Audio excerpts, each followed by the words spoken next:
আজকে যে ঘটনাটি শেয়ার করেছে তার নাম অঙ্কিতা জানা।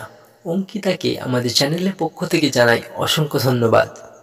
দাদা আমাদের 9 বছর হতে যায় রিলেশনশিপের, তাই অনেক গল্প যেটা আমি বোঝাতে পারবো না, তাই অনেকটা ছোট করেই লিখেছি।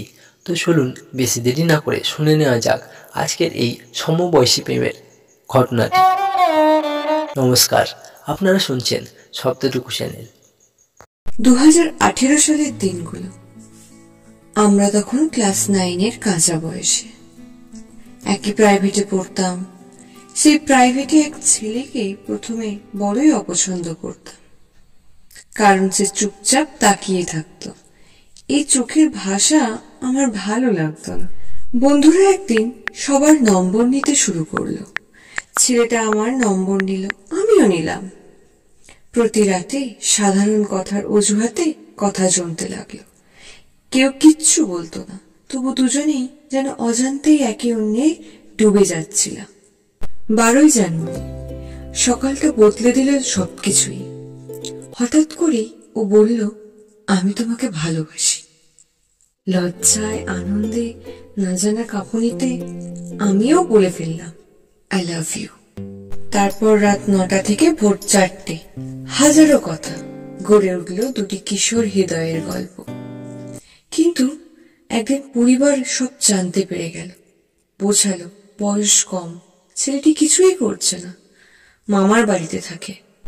আমিও ভুলতে চাইলাম, পারিনি। ও ভুলতে বলেনি, তবুও নিজেকে 1000 বার বুঝিয়েছি। কিন্তু ভালোবাসা কি কারোর কথা শুনে? দেখতে দেখতে 3-4 বছর কেটে গেল। ওর জীবনে চাকরি এলো।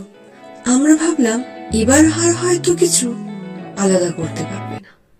তবু সমাজ পরিবার দেয়ালে দাঁড়িয়ে রইল। বাড়ি নেই, জমি নেই, অবস্থা নেই। আমাদের বাড়িতে বিয়ের আলোচনা শুরু হলো। আমি বললাম, আমি যাকে ভালোবাসি আমি তাকেই বিয়ে করব। ও জেদ ধরল, একদিন সে আমার সব স্বপ্ন বলবে।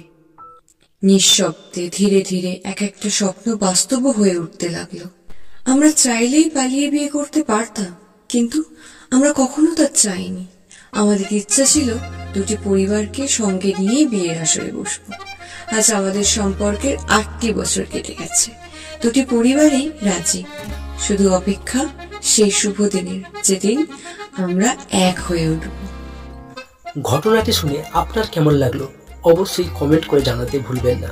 আর আপনি যদি চান আপনার লাভ স্টোরি শেয়ার করতে, তাহলে ডেসক্রিপশনে দেওয়া জিমেলে মেল করতে পারেন। দেখা হচ্ছে নেক্সট কোনো ঘটনা নিয়ে। Thanks for watching.